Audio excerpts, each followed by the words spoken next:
Assalamualaikum warahmatullahi wabarakatuh. Perkenalkan kami dari kelompok 1, kelas E, Portofolio Lingkungan Binaan Inovasi akan mempresentasikan mengenai inovasi pedestrian dengan pendekatan walkability untuk meningkatkan city branding pada kawasan Sosrawijayan.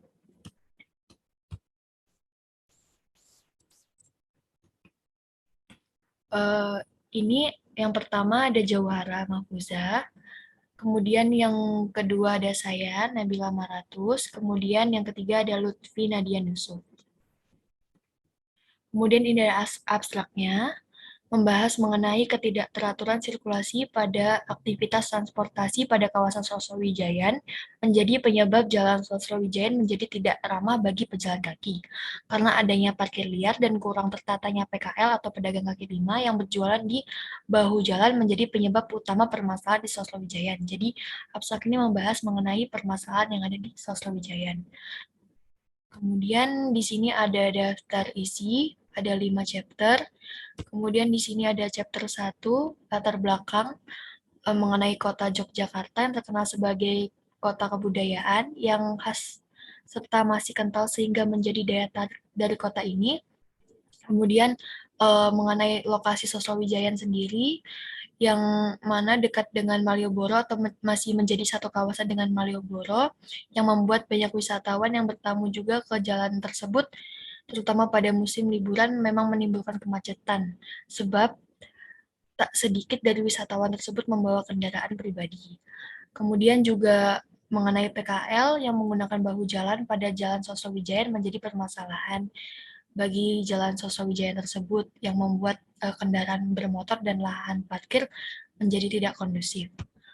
Kemudian di sini ada master plan mengenai Jalan Sosrawijayan sendiri terdiri dari 200 meter, kemudian dari awalnya tuh stasiun Tugu, kemudian termasuk juga ke wilayah sekitar Malioboro, itu juga termasuk daerah Sosrawijayan. Dari ujung jalannya sini Malioboro, kemudian di sebelah sini itu jalan satu arah. Kemudian di sini goals dan objektifnya. Yang pertama, menciptakan inovasi pedestrian pada kawasan Sosrawijayan dengan menerapkan konsep walkability, sehingga pejalan kaki dapat merasakan kenyamanan yang sesuai dengan standar desain pedestrian. Kemudian yang kedua, menciptakan vertical market sehingga pedagang kaki lima di kawasan Sosrawijayan dapat tertata rapi walaupun dengan minimnya ketersediaan lahan. Kemudian yang ketiga, pembentukan identitas kawasan dengan mencirikan citra kawasan tersebut melalui pendekatan budaya, sejarah, dan bangunan ikonik di kawasan tersebut. Kemudian ini ada metodologi, kondisi awal, kemudian ada tindakan, kemudian ada hasil akhir. Kondisi awal itu tidak adanya pedestrian Sosrawijayan yang tidak tertata dan juga tidak tertatanya PKL. Kemudian tindakannya yaitu untuk merubah kondisi awal dengan merancang inovasi pedestrian dan vertical market.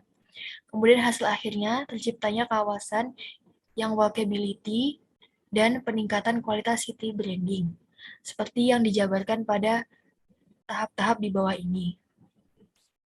Kemudian ada chapter 2 yang disampaikan oleh Ara. Pada chapter 2 itu ada government special policy. Jadi ada regulator, siapa aja regulatornya, terus ada radikal, simbolik, formal, dan parsial. Jadi radikalnya itu sendiri mengenai peraturan daerah Kota Yogyakarta, pada pasal 65 ayat 1 huruf B berisikan mempertahankan dan mengimbangkan kualitas ruang dan fasilitas pada kawasan pariwisata, terutama pada wilayah pusat kota yang meliputi kawasan Malioboro dan kawasan Keraton. Lalu simboliknya juga seperti kayak pasal-pasal dari formal dan praktikal. Next.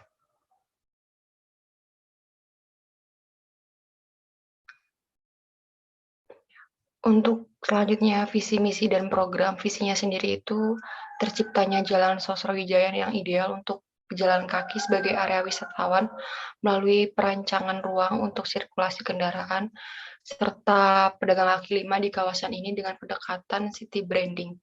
Misinya itu ada 4. Yang pertama, merancang pedestrian yang sesuai dengan standar bagi pejalan kaki, memberikan rekomendasi sirkulasi kendaraan motor, mobil, becak, otopet, dan lain-lainnya, menciptakan fasilitas keamanan untuk kenyamanan pejalan kaki, merancang muka pedestrian yang harmonis dengan ciri khas budaya kota Yogyakarta di Jalan Sosrawijayan. Dari visi misi tersebut dilakukan sebuah program yaitu city branding di kawasan Jalan Sosrawijayan dengan penataan PKL dan pedestrian yang memiliki sirkulasi ideal untuk pejalan kaki dan kendaraan bermotor. Programnya itu ada penataan pedestrian dengan pendekatan city branding, 1 jalur one way untuk kendaraan, efisiensi kegunaan ruang supaya tidak ada parkir liar, penggunaan otopet skuter hanya diperbolehkan lewat pada jam malam, lalu memberi area khusus untuk PKL dan merancang tempat sampah yang menarik. Dari chapter 3 sendiri itu ada theoretical review dan pendekatan approach. Dari theoretical sendiri, pedestrian menurut Iswanto pada tahun 2006 mengatakan bahwa pedestrian yaitu sebuah tempat dengan fungsi untuk pergerakan atau sirkulasi perpindahan makhluk hidup dari tempat ke tempat lain dengan cara berjalan kaki. Ruang publik yaitu merupakan tempat bagi warga negara yang memfasilitasi setiap kegiatan publik yang sedang terjadi, termasuk itu kegiatan ekonomi, politik, komersial, dan lain-lain. Lalu walkability, konsep walkability city termasuk ke dalam salah satu prinsip smart growth. Menurut Effendi, Asyadi, dan Hartono, smart growth memiliki beberapa prinsip, salah satu di antaranya adalah ketersediaan sarana dan prasarana pedestrian walkability. Lalu penataan pedagang kaki lima, pedagang merupakan orang yang melakukan kegiatan transaksi jual beli antara pembeli dan penjual yang disebut sebagai kegiatan komersial di lahan milik pejalan kaki. Seperti di kawasan Sosrawijayan, kawasan komersial ini, hal tersebut juga diterapkan pada penelitian sebelumnya dari Fauzan Rashid pada tahun 2020, yaitu perancangan pasar vertikal di Pakem Sleman dengan pendekatan arsitektur adaptif lingkungan. Di dalam kajian tersebut sendiri menyimpulkan bahwa pasar Pakem sebagai salah satu di antara tradisional yang masih beroperasi di Sleman, Yogyakarta, digunakan oleh warga setempat sebagai mata pencarian. Yang pertama adalah sangat terbatas lahan pasar sehingga menyebabkan kios pasar yang berdesakan dan menyebabkan sirkulasi menjadi tidak lancar dan tidak efisien. Hal ini dilakukan dengan adanya lahan parkir sehingga penempatan kendaraan pengunjung berada di sepanjang jalan utama. Hal ini menyebabkan pengguna jalan terganggu. Yang ketiga, tidak adanya RTH di kawasan pasar ini. Selain permasalahan yang sudah disebutkan, terdapat masalah lain seperti sampah yang bertebaran di dalam pasar dan di luar pasar, dan juga karena kurangnya sistem pengolahan sampah di pasar tersebut. Next. City branding sendiri pengertiannya yaitu bahwa menciptakan identitas suatu perkotaan tidaklah cukup apabila pada aspek apa saja yang terlihat di sana. Pengalaman yang terbentuk di sana meliputi struktur, pemrograman, fungsi, jenis tindakan, aktivitas yang mencirikan citra kota, peristiwa, dan terakhir, chemistry orang-orang yang beroperasi di sana membuat identitas tersebut menjadi original dan tidak dapat disalin di tempat lain. City branding merupakan strategi pemasaran kota di mana bertujuan untuk memperkuat hubungan dan membangun citra baik dengan pengunjung. Lalu wisata kota sendiri memiliki potensi yang besar untuk bermanfaat sebagai tujuan perkotaan. Namun penekanan pada kawasan pariwisata yang lebih berkelanjutan menunjukkan perlunya program dan strategi dan peka budaya dan lingkungan demi pengunjung mendapat pengalaman baru menurut McDonald tahun 2000. Next.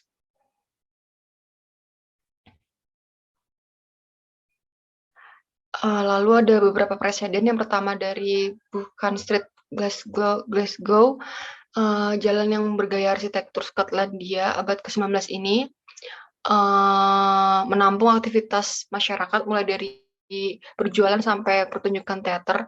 Bangunan di sekitarnya berdiri berdiri butik, museum, perpustakaan, dan Glasgow Royal Concert Hall. Pada tahun 2003, pedestrian Bukan Street yang terletak di Glasgow ini menjadi wisata kota favorit para wisatawan. Selain itu, masyarakat lokal juga berpartisipasi dalam acara sosial, festival, atau sekedar jalan-jalan. Dari lesson learned, presiden ini menarik untuk dijadikan rujukan untuk perancangan pedestrian yang bebas dari PKL yang menghalangi lalu lintas kendaraan dan pejalan kaki. Semua penjual berada dalam bangunan sehingga pedestrian bisa dipakai dengan berbagai aktivitas rekreasi lainnya. Presiden selanjutnya itu Laramba, Barcelona. Pedestrian di sana terdapat banyak musisi jalanan, kafe, dan pasar. Sudah tentunya kawasan pedestrian ini bebas dari lalu lalang kendaraan mobil dan motor. Di Larambla memiliki beberapa bagian dan memiliki ciri khas pada setiap bangunan, yaitu dekat dengan Palade Kalatunia, maka jalan ini selalu ramai. Lalu disebut Jalan Stadi karena bekas Universitas Jesuit yang berada di sini. Jalan yang paling berwarna dan beraroma karena penuh dengan toko bunga dan tanaman. Lalu jalan ini memiliki banyak landmark seperti Palau Well dan lainnya. Lalu jalan yang penuh dengan bar dan restoran. Setelah melakukan kajian preseden pada Larambla dan Barcelona ini, pada Jalan Sosrawijayan dapat diaplikasikan rancangan tentang pembagian fungsi di setiap blok yang ada di Jalan Sosrawijayan. Contohnya blok 1 untuk tanaman, blok 2 untuk barang antik, dan seterusnya. Next. Lalu yang ketiga, Presiden Road de Petit Champlain Kirby City. Pedestrian ini memiliki keunikan karena dipenuhi dengan mural yang dilukis dan menggambarkan sejarah di lingkungan itu. Kemudian untuk sampai di sana harus menggunakan tangga Breakneck Stairs yang merupakan tangga tertua di kota Quebec atau naik funiculari jalur kabel listrik. Di sana wisatawan menggunakan beberapa toko kerajinan, galeri lokal, butik, dan restoran. Seperti sama presiden sebelumnya, jalan memiliki ciri khas sendiri. Dan jalan ini itu memiliki berbatu yang menawan dan rumah-rumah kecil satu sisi dan jalan satu sisi jalan dengan dinding batu. Jalan yang berbatu dan semi pejalan kaki kemudian ramah bagi bangunan tua yang menampung galeri dan butik. Pada presiden ini bisa diambil untuk merancang pedestrian di Jalan Sosrawijayan adalah memberikan beragam jenis material untuk jalan pedestrian yang menjadikannya ciri khas di Sosrawijayan.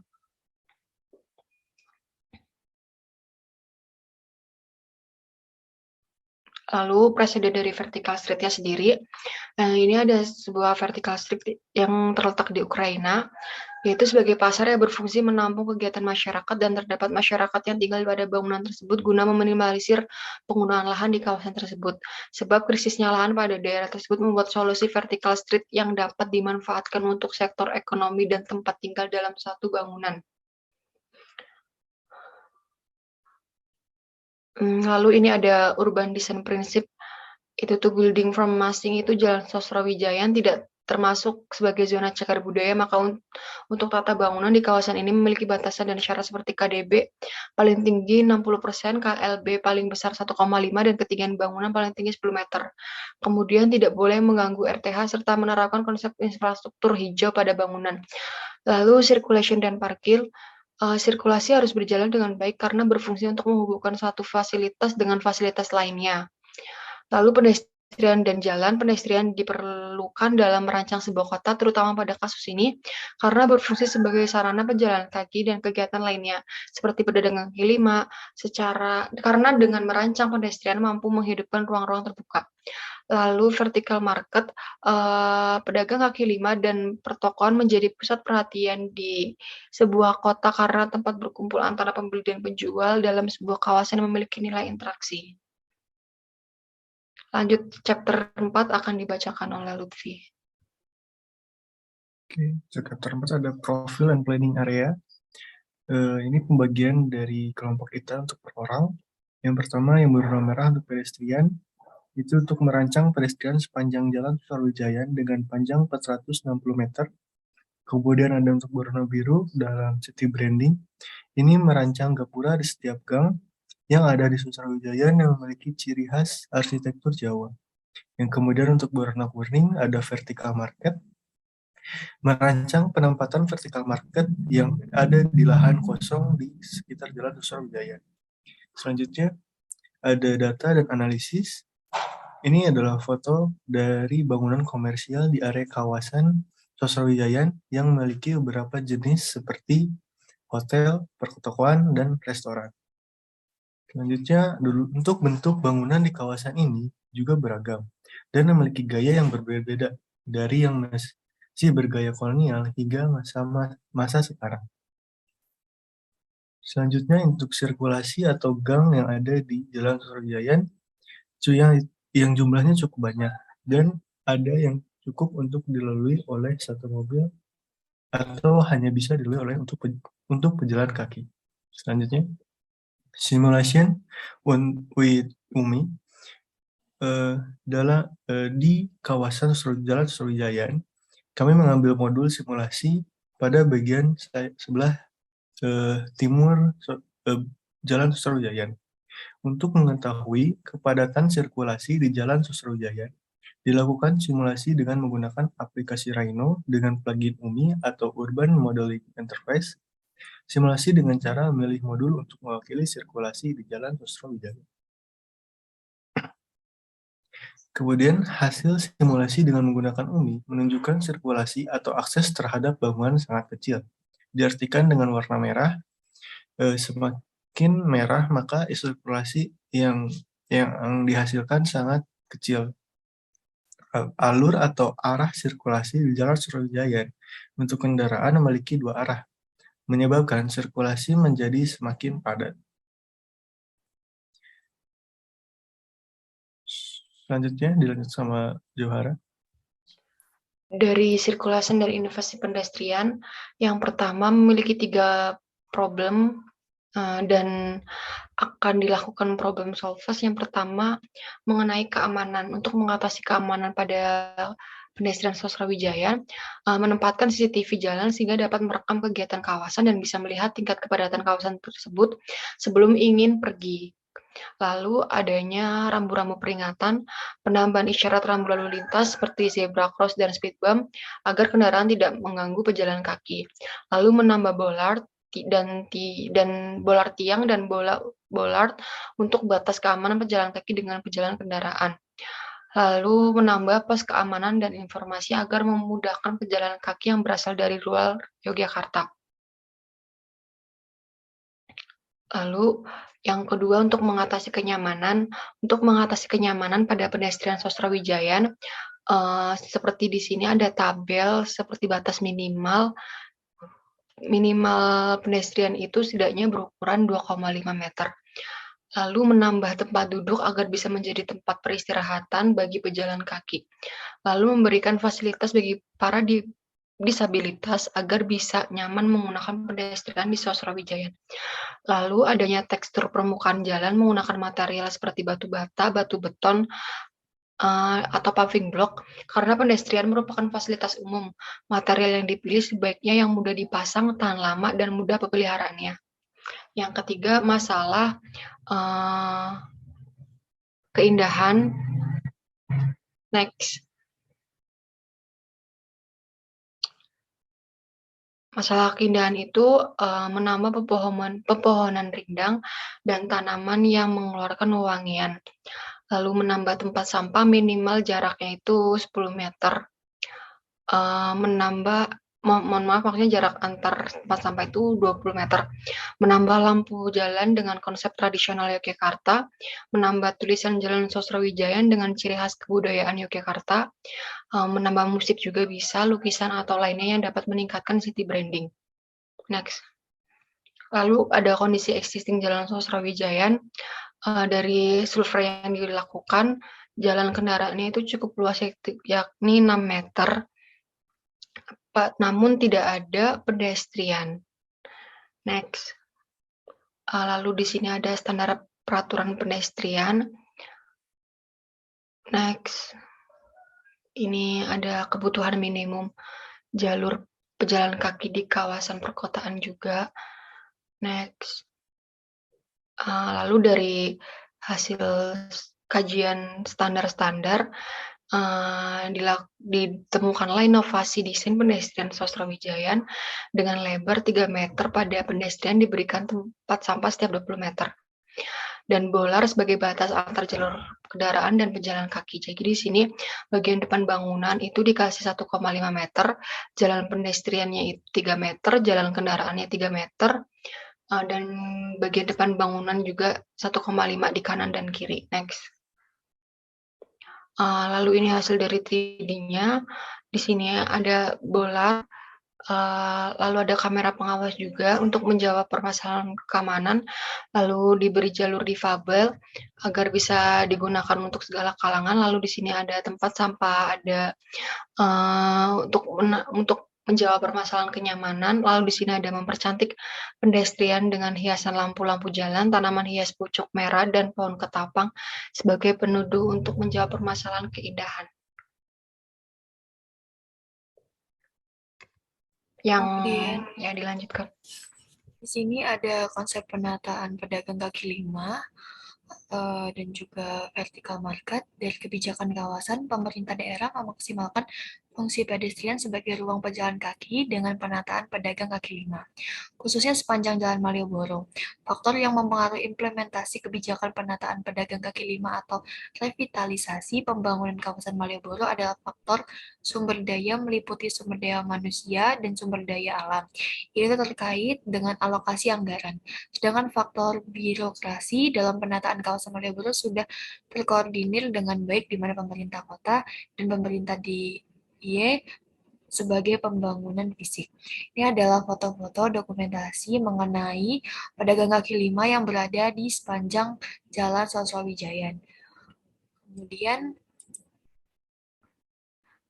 problem solve-nya pada pedagang kaki lima di Jalan Sosrawijayan, di sini dapat terlihat jelas pada legenda yang ini itu merupakan sirkulasi pada Jalan Sosrawijayan, kemudian yang warna oranye adalah pedagang kaki lima yang menyebar di sepanjang Jalan Sosrawijayan, kemudian yang warna orange ini sirkulasi sekitar site, sebelah sini, kemudian area abu-abu yang tua itu area vertical marketnya nanti akan didesain. Kemudian di sini adalah pemandangan sirkulasi dari Sosrawijayan, gambarannya menggunakan cat mapper. Bila dilihat dengan mata atau orang yang datang pada area tersebut, bila ini bangunan, kemudian terdapat pedagang kaki lima di sekitar atau di pinggiran bahu jalan, itu lebar sirkulasi yang ada di sepanjang kawasan Sosrawijayan dari ujung Jalan Malioboro sebelah sini, kemudian pada ujung sebelah sini adalah Jalan Gandekan, dipenuhi oleh para pedagang sepanjang jalannya yang berjualan di pinggir jalan. Hal tersebut dapat mengakibatkan terganggunya sirkulasi lalu lintas yang berlalu lalang. Hal tersebut juga telah diupayakan oleh pemerintah setempat untuk dapat dilalui hanya satu arah, dari arah Malioboro sini ke arah Gandekan, ataupun ditutup di antara keduanya, tetapi peraturan tersebut tidak sepenuhnya ditaati, maka dampaknya apabila keduanya ditutup atau banyaknya yang melanggar membuat sirkulasi pada area tersebut tidak dapat bergerak atau bersimpangan. Karena jalanan terdapat pedagang kaki lima yang membuat tidak sepenuhnya jalanan dapat digunakan untuk kendaraan bermotor. Kemudian di sini sebelum diredesain berikut adalah gambaran bila jalanan untuk sirkulasi digunakan sebagai berjualan. Sekitar 2,5 meter itu digunakan berjualan bila mana di bagian sisi kanan dan juga kirinya itu sama-sama digunakan untuk berjualan.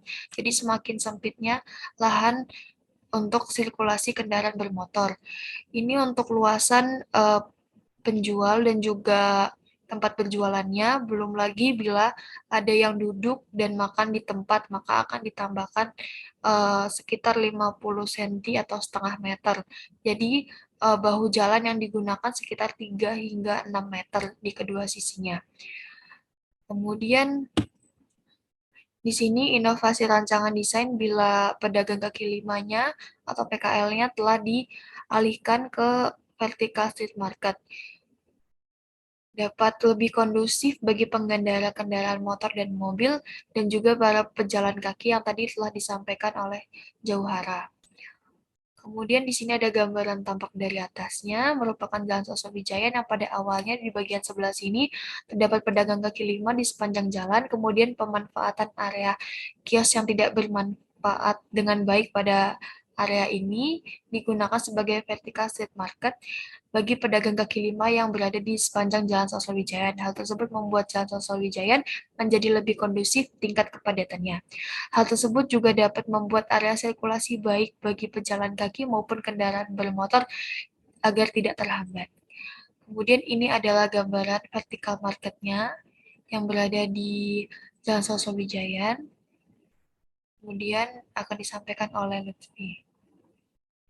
Selanjutnya, untuk peningkatan city branding, problem solve-nya ada gapura atau gerbang masuk gang di Jalan Sosrowijayan cukup banyak, sehingga menjadi potensi sebuah keunikan di kawasan ini.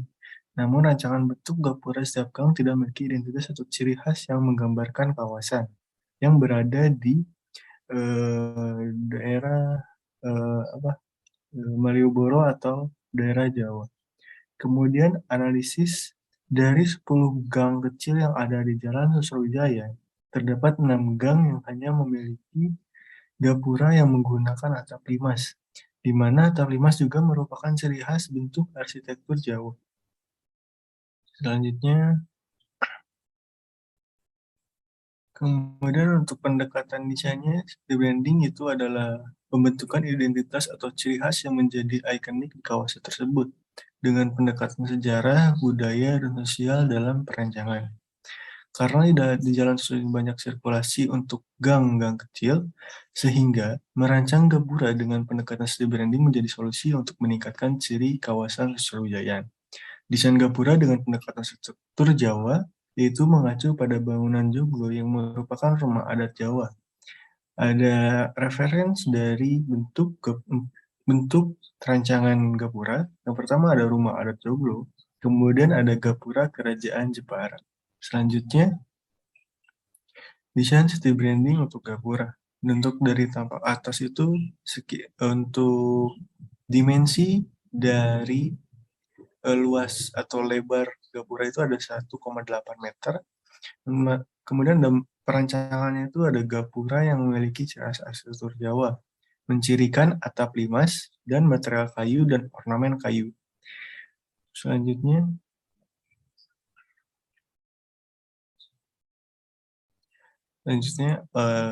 dalam gapura terdapat ornamen kayu selain untuk estetika berfungsi untuk selitisan pada nomor 1. Kemudian untuk daripada nomor 2, hiasan atap atau molo seperti pada rumah joglo. Yang ketiga, ornamen kayu pada bagian tiang yang bentuknya berundang. Yang keempat, material dari batu sebagai fondasi atau umpak yang biasa terlihat pada rumah joglo. Kemudian untuk perspektif dari gapura yang mencirikan arsitektur Jawa. Selanjutnya,